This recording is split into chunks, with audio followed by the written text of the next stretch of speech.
नमस्कार।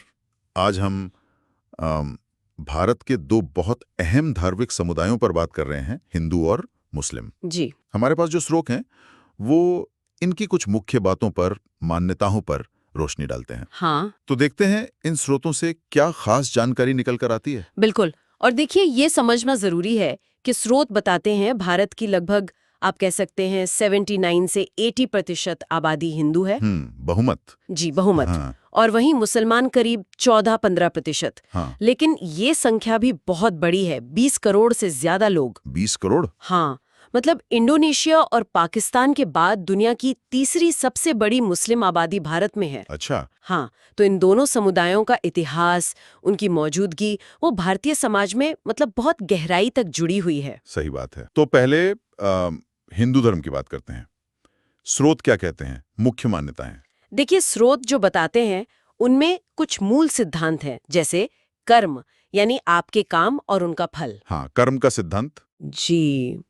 फिर धर्म यानी कर्तव्य, जीने का सही तरीका, पुनर्जन्म का विचार है, और मोक्ष का भी, मतलब जन्म मृत्यु के चक्र से मुक्ति। और देवी देवता। उनका जिक्र है। बिल्कुल। कई देवी देवताओं की पूजा होती है, जैसा हम जानते हैं ब्रह्मा, विष्णु, शिव और देवी के अनेक रूप। और ग्रंथ भी बहुत महत्वपूर्ण हैं, वेद, उपनिषद, भगवद गीता, रामायण, महाभारत। हाँ बिल्कुल, ये सब आधार हैं। अच्छा, तो ये तो हुई मान्यताओं और ग्रंथों की बात। पूजा पाठ के बारे में स्रोत क्या बताते हैं? हाँ, स्रोत इस पर भी जोर देते हैं कि ये सिर्फ मानने की बात नहीं है, बल्कि रोजमर्रा के जीवन में दिखता है। पूजा पाठ, तीर्थ यात्राएं, जैसे वाराणसी, हाँ कुंभ मेला। जी, वाराणसी, कुंभ मेला, मंदिरों में पूजा, ये सब आम है। और त्योहार भी बहुत अहम है, दिवाली, होली, नवरात्रि, ये सब समुदाय को एक साथ लाते हैं। पर एक दिलचस्प बात जो स्रोतों से निकलती है, वो है इसकी अंदरूनी विविधता। हाँ, ये जरूरी है। वैष्णव, शाक्त, और सबकी अपनी मान्यताएं, अपने तरीके। बिल्कुल, अपनी अपनी मान्यताएं, अपने रीति रिवाज, काफी विविधता है इसके अंदर। सही है। ये विविधता तो खैर भारतीय समाज की पहचान ही है। अब जरा भारत में इस्लाम की बात करें। जी यहाँ स्रोत क्या खास बताते हैं? हाँ, तो इस्लाम में अगर देखें तो मूल सिद्धांत है एक ईश्वर में विश्वास। अल्लाह। जी, अल्लाह।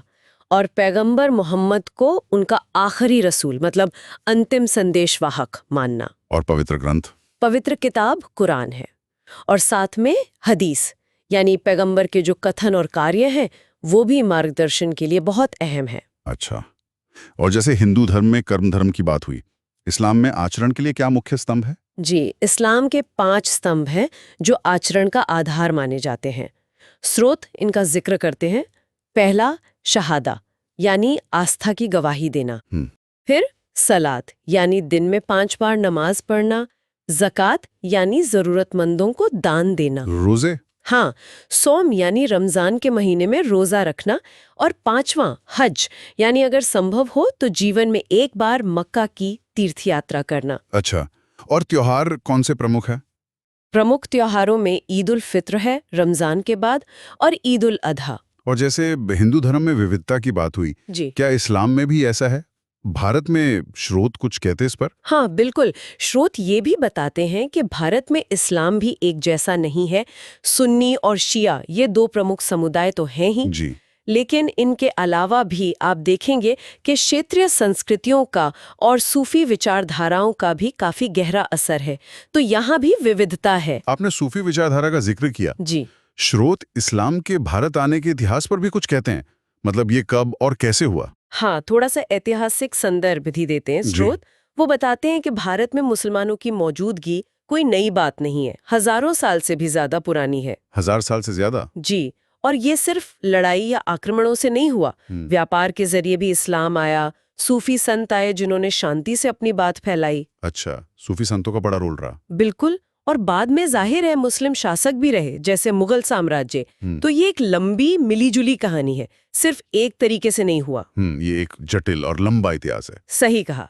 ये सिर्फ 2 अलग-अलग समुदायों की कहानी नहीं है, बल्कि उनके आपस में घुलने मिलने की, साथ रहने की भी कहानी है। इतिहास यही दिखाता है। तो अगर हम इन सब जानकारियों को एक साथ देखें तो क्या निचोड़ निकलता है, मतलब इन स्रोतों से क्या मुख्य बात समझ आती है? देखिए, मुझे लगता है कि ये स्रोत हमें यही दिखा रहे हैं कि भारत का जो धार्मिक नजारा है वो मुख्य रूप से हिंदू बहुमत हाँ। और एक बहुत बड़ी मुस्लिम अल्पसंख्यक आबादी से बना है। हम्म।